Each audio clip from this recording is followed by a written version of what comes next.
Hello friends और welcome to Bihar academy. मैं मोहम्मद तकबीर आलम स्वागत करता हूं बिहार एकेडमी में। आज हम लोग जो है ना एक टॉपिक लेंगे जिसका नाम है भारत में राष्ट्रवाद, और क्लास 10th के लिए वीवीआई टॉपिक है, चैप्टर 4 है, ये याद रखिएगा। तो सबसे पहले जानेंगे इस टॉपिक से रिलेटेड जो भी बिंदु होगा वो तमाम बिंदु पर हम लोग क्या करेंगे, बात करेंगे। देखिए लिखा हुआ पहले क्या है, राष्ट्रवाद, है ना। राष्ट्रवाद क्या है? राष्ट्रवाद का मतलब होता है अपने देश से क्या करना, प्रेम करना, उसी को हम लोग बोलते हैं राष्ट्रवाद। देखते हैं एक व्यक्ति होता है राष्ट्रद्रोही, जो अपने देश के प्रति प्रेम नहीं करता, वो उसको कहते हैं हम लोग राष्ट्रद्रोही बोलते हैं। तो यहाँ लिखा हुआ है राष्ट्रवाद। राष्ट्रवाद का मतलब होता है राष्ट्र के प्रति प्रेम करना, यानी अपने देश से क्या करना, मोहब्बत करना, अपने देश से लगाव रखना। वही, और ये लगाव क्या होता है, एक भावना होता है, समझे बात को। एक ऐसी भावना है जो किसी विशेष भौगोलिक में, तो भारत का कोई एक खास भौगोलिक है और सामाजिक क्षेत्रों में रहने वाले लोगों के बीच एकता की भावना जगाता है, उसी को हम लोग क्या बोलते हैं, राष्ट्रवाद बोलते हैं। आखिर राष्ट्रवाद हम लोगों के अंदर क्यों आया? आपको मालूम होगा कि लगभग हमारे देशों में 200 वर्षों तक अंग्रेजों ने शासन किया, और शासन करने के साथ हमें जो है ना शोषण किया, हमें जो है ना धार्मिक रूप से, आर्थिक रूप से, सामाजिक रूप से हमें क्या किया, प्रताड़ित किया। इसी वजह से हमारे अंदर एक राष्ट्रवाद की भावना जगी। इसका कई कारण है, जैसे 1878 ईस्वी को क्या हुआ कि एक तत्कालीन वायसराय था जिसका नाम था लॉर्ड लिटन। उन्होंने क्या किया, एक कानून पास किया जिसका नाम था वर्नाक्यूलर प्रेस एक्ट। इस एक्ट के माध्यम से क्या हुआ, प्रेस पर कठोर प्रतिबंध लगा दिया। प्रेस का मतलब था मीडिया, इस मीडिया पर कठोर प्रतिबंध लगा दिया। कहा गया था कि कोई भी भारतीय व्यक्ति अगर अखबार छापेगा या कोई भी चीज़ छापेगा तो सरकार से, अंग्रेज सरकार से अनुमति लेनी पड़ेगी, अर्थात अगर अनुमति नहीं लेते हैं तो उन पर कार्रवाई करते थे। यही है 1878 ईस्वी को वर्नाक्यूलर प्रेस एक्ट। अगला है 1879 में आमर्स एक्ट के द्वारा भारतीयों के लिए अस्त्र शस्त्र रखना क्या किया था, गैर कानूनी घोषित कर दिया था। अच्छा, अस्त्र और शस्त्र, हथियार वगैरह क्या करता था, कोई भी भारतीय व्यक्ति नहीं रख सकते, ये गैर कानूनी था, है ना। अगला देखिएगा 1905 ईस्वी को अंग्रेज ने क्या किया, लॉर्ड कर्जन नामक व्यक्ति था, उन्होंने हिंदू मुसलमान के आधार पर यानी सांप्रदायिकता के आधार पर क्या किया, बंगाल को 2 भागों में विभाजित कर दिया गया था। लेकिन क्या हुआ, 1911 में लॉर्ड हार्डिंग ने बंगाल विभाजन वापस कर लिया था। ये पॉइंट आपको पूछा जाएगा कि बंगाल की विभाजन अंग्रेजों ने किस आधार पर किया था, तो याद रखिएगा सांप्रदायिकता के आधार पर, अर्थात हिंदू मुसलमान के आधार पर बंगाल का विभाजन क्या था, किसने किया था, तो लॉर्ड कर्जन नामक व्यक्ति था। और किसने वापस लिया था, लॉर्ड हार्डिंग नामक व्यक्ति है, उन्होंने क्या था, बंगाल विभाजन को वापस ले लिया था। क्लियर।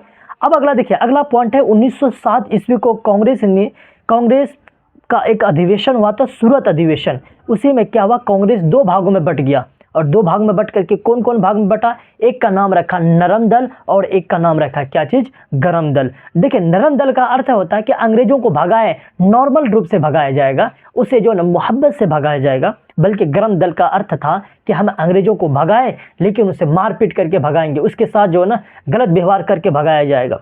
यही था नरम दल और गरम दल, है ना। आपको मालूम होगा कि 9 जनवरी 1915 ईस्वी को गांधी जी दक्षिण अफ्रीका से भारत आए थे कि नहीं आए थे।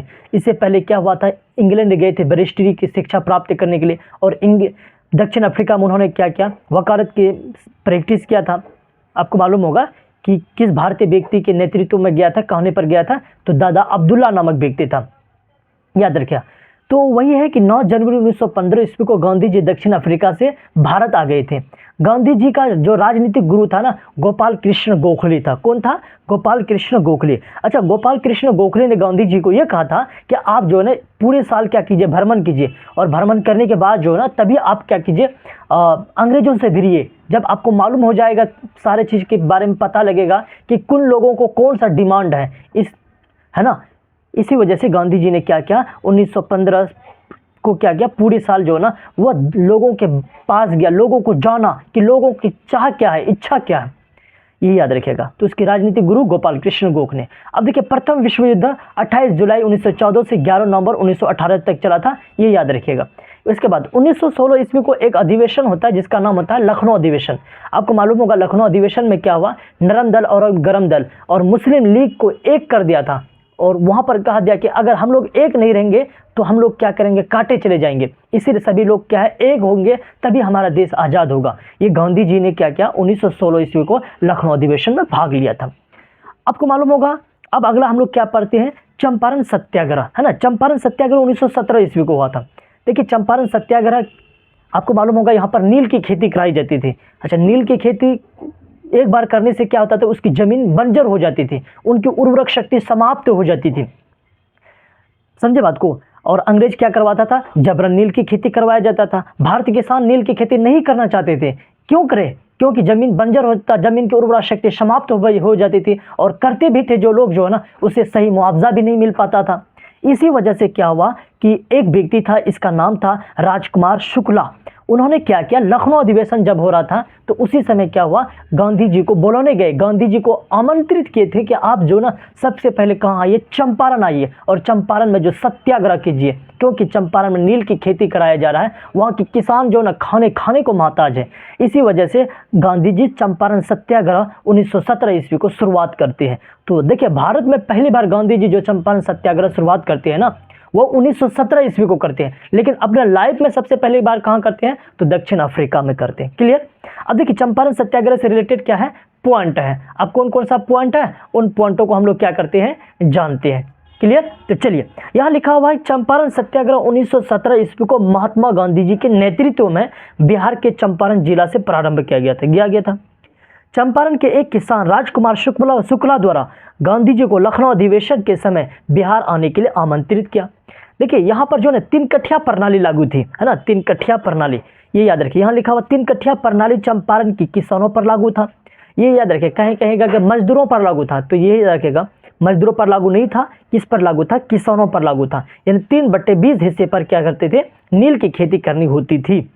अगला है, चंपारण सत्याग्रह के बाद रविंद्रनाथ टैगोर ने गांधी जी को क्या कहता है, एक उपाधि देते हैं जिसका नाम होता है महात्मा की उपाधि। किसकी उपाधि, महात्मा की उपाधि।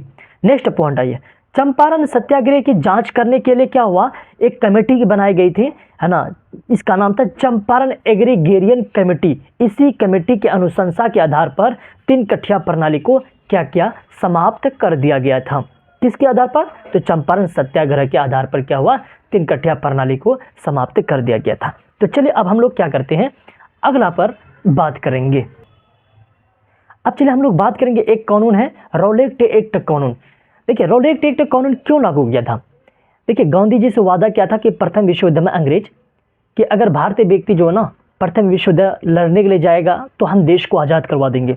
लेकिन लड़ने भी गए और अंग्रेज जीत भी गया, और हजारों हजार व्यक्ति भारत के मारे गए थे। तो इस खुशी में कि चलो भारत को अब आज़ाद करवा देगा, लेकिन नहीं किया। तो अंग्रेज सरकार के खिलाफ क्या हुआ, प्रदर्शन होने लगा। इतना प्रदर्शन हुआ, सरकार क्या हुआ, मतलब सरकार क्या करता है, एक कानून ला करके रख देता है जिसका नाम होता है रॉलेट एक्ट कानून। इसे काला कानून के नाम से जानते हैं। इस कानून का अर्थ होता है कि किसी भी भारतीय व्यक्ति को संदेह के आधार पर गिरफ्तार कर लिया जाता था, कि कोई भी भारतीय व्यक्ति लगता था कि नहीं ये देश को आज़ाद करने की बात कर रहा है, ये क्रांतिकारी है, तो उसे क्या करता था, गिरफ्तार कर लेता था, है ना। ये कानून कब लागू की गई थी, 1919 ईस्वी को। और दुख की बात तो यह है कि ना इसमें कोई दलील सुनता था, ना कोई अपील होता था, ना कोई वकील रखने के लिए दिया जाता था, है ना। यही लिखा हुआ है रॉलेट एक्ट। भारतीय राष्ट्रीय क्रांतिकारी गतिविधियों पर रोक लगाने के लिए अंग्रेज सरकार ने क्या किया, देखिए राष्ट्रवादी क्रांतिकारी गतिविधियां, जो एक्टिव नेता थे ना, उन पर रोक लगाने के लिए अंग्रेज सरकार ने 1919 को रॉलेट एक्ट कानून पारित किया। इस कानून में नो अपील, नो दलील, नो वकील का प्रावधान था। क्वेश्चन देगा कौन से कानून में नो वकील, नो दलील, नो अपील का प्रावधान है, तो रॉलेट एक्ट कानून है। देखिए रॉलेट एक्ट के कानून के खिलाफ क्या हुआ कि पंजाब के एक बाग था जिसका नाम था जालियांवाला बाग। उसी बाग में क्या होता था, एक शांतिपूर्ण जो है ना मतलब शांतिपूर्ण कार्यक्रम करना था। तारीख रखा गया था 13 अप्रैल 1919 ईस्वी को। तो हुआ क्या कि इस बाग में, तो चलिए हम लोग क्या करते हैं, इससे संबंधित पॉइंट पढ़ते, जालियांवाला बाग हत्याकांड। इस बाग में क्या हुआ, यहाँ लिखा हुआ कि 13 अप्रैल 1919 ईस्वी को जालियांवाला बाग हत्याकांड हुई थी। इसमें जो है ना गोली चलाने का आदेश जनरल ओडायर दिया था। देखिए ये कार्यक्रम हो रहा था, शांतिपूर्ण रूप से हो रहा था, लेकिन क्या हुआ कि जनरल ओडायर आता है और बिना कुछ सोचे समझे वहाँ पर गोलियां चलाने के आदेश दे देता है, और हजारों हजार व्यक्ति मारे चले जाते हैं। ये याद रखिएगा। जब ये कांड को सुनकर के गांधी जी बड़े दुख होते हैं और गांधी जी के द्वारा जो गांधी जी को एक उपाधि दिया गया था अंग्रेजों के द्वारा जिसका नाम था कैसर ए हिंद की उपाधि, तो यही लिखा हुआ है। और रविंद्रनाथ टैगोर ने नाइट की उपाधि अंग्रेजों को त्याग दे दिया गया था, रिटर्न कर दिया। वही लिखा हुआ जलियांवाला बाग हत्याकांड के बाद गांधी जी ने कैसर ए हिंद की उपाधि और रविंद्रनाथ टैगोर ने क्या नाइट की उपाधि तथा जमनालाल बजाज ने राय बहादुर की उपाधि त्याग दी थी। देखिए ये भी पॉइंट को याद रखिएगा, जो लोग जो है ना ऑफलाइन क्लास पढ़ते हैं ना, तो हम इसको शायद नहीं लिखाए होंगे कि जमनालाल बजाज ने कौन सा उपाधि त्याग दी थी, तो इसका नाम है राय बहादुर की उपाधि उन्होंने क्या किया था, त्याग दी थी। क्लियर हो गया। अब देखिए जब जलियांवाला बाग हत्याकांड हो चुका था तो उसकी जांच करने के लिए क्या हुआ, सरकार के द्वारा एक कमेटी बनाई गई थी जिसका नाम था हंटर आयोग, हंटर कमेटी। यही लिखा हुआ है कि जलियांवाला बाग की जांच करने के लिए हंटर आयोग का गठन किया गया था। क्लियर हो गया।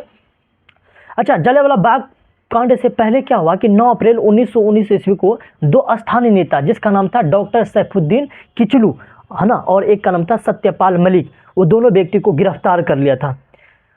जब जलियांवाला बाग हत्याकांड हुआ ना, उसी में क्या हुआ, एक बच्चा था जिसके माँ बाप मारे चले गए थे जिसका नाम था उधम सिंह। उधम सिंह इस घटना को देख रहे थे, तो उधम सिंह ने संकल्प लिया था इस डायर को मैं जरूर मारूंगा। तो इसीलिए उन्होंने क्या किया, 13 मार्च 1940 ईस्वी में लंदन में चले गया था जनरल ओडायर। आपको मालूम होगा कि जब ये कांड हुआ तो जनरल ओडायर को बड़े ओहदा में भेज दिया।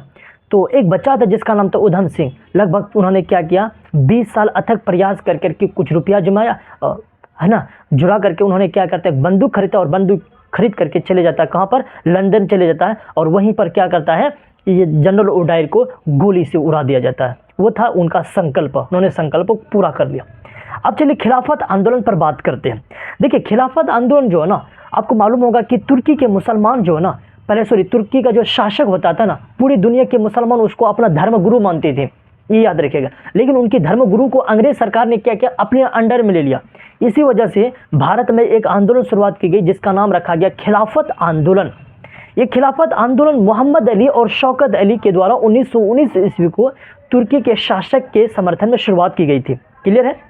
महात्मा गांधी 23 नवंबर 1919 ईस्वी को इसका अध्यक्ष बनता है और 1924 ईस्वी में तुर्की के खिलाफत का पद को क्या करता है, खुद वहां पर समाप्त कर दिया जाता है ऑटोमेटिक। बस इससे रिलेटेड यही आप पॉइंट को याद रखिएगा। अब चलिए असहयोग आंदोलन पर बात करते हैं। कौन सा आंदोलन, असहयोग आंदोलन। देखिए असहयोग आंदोलन महात्मा गांधी जी की देखरेख में चलाया जाने वाला प्रथम जन आंदोलन है। कौन सा आंदोलन के नाम से जानते हैं, इसे हम लोग प्रथम जन आंदोलन के नाम से भी जानते हैं। क्लियर। असहयोग आंदोलन का प्रस्ताव जो ना सितंबर 1920 ईस्वी में कोलकाता में भारतीय राष्ट्रीय कांग्रेस के विशेष अधिवेशन में पारित हुआ था। ये क्लियर हो गया। अब देखिए कब पारित हुआ, तो असहयोग आंदोलन का प्रस्ताव जो ना सितंबर 1920 ईस्वी में कोलकाता में भारतीय राष्ट्रीय कांग्रेस के विशेष अधिवेशन हो रहा था, उसी अधिवेशन में पारित किया गया था। देखिए असहयोग आंदोलन का उद्देश्य यह था कि मुसलमान हिंदू को एक कर करके अंग्रेज सरकार के खिलाफ प्रदर्शन करना। असहयोग का मतलब किसी प्रकार का सहयोग नहीं करना था, जैसे जिसमें कहा गया था कि अंग्रेजों का दिया हुआ कपड़ा को बहिष्कार करो, शिक्षा को बहिष्कार करो, वकालत को बहिष्कार करो, यही कहा गया था। इसमें हम लोग अभी सब्जेक्टिव में भी बात करेंगे। लेकिन हुआ क्या कि ये आंदोलन अच्छा से चल रहा था। 5 फरवरी 1922 ईस्वी को उत्तर प्रदेश के एक जगह पड़ता है चौरा चौड़ी, है ना, वही चौरा चौड़ी में क्या हुआ कि 5 फरवरी 1922 ईस्वी को, तो समझे बात को, यानी 5 फरवरी 1922 ईस्वी को उत्तर प्रदेश के एक जगह पड़ता है गोरखपुर जिला में चौरा चौड़ी कांड हुआ था, है ना। ये कांड ऐसा हो गया था कि आपको मालूम होगा कि इसमें जो ना पुलिस कर्मियों को गोलियां चला दी, सॉरी हुआ क्या कि भीड़ चल रहा था, भीड़ चल रहे थे ना, इसी भीड़ में एक पुलिस ने क्या किया, किसी को गोली मार दिया। तो भीड़ गुस्सा के कारण क्या हुआ, पुलिस को रेगेट करके थाना में घुसा करके और थाना में आग लग दिया, जिसमें क्या हुआ 21 पुलिसकर्मी 21 पुलिस लोग मारे गए और एक पुलिसकर्मी जिसको हम लोग दरोगा बोलते हैं वो मारे चले गए थे। इसी वजह से गांधी जी नाराज हो जाते हैं और 5 फरवरी 1922 ईस्वी को गांधी जी ने क्या करता है, असहयोग आंदोलन वापस ले लेता है। समझे बात को। ये है आपका असहयोग आंदोलन से रिलेटेड, खिलाफत आंदोलन से रिलेटेड, जलियांवाला बाग से रिलेटेड। समझे बात को। तो आप इसको समझिए। अगला पार्ट में हम लोग क्या करते हैं और आगे बढ़ेंगे, क्वेश्चन आंसर और जो भी पॉइंट होगा उन पर बात करेंगे।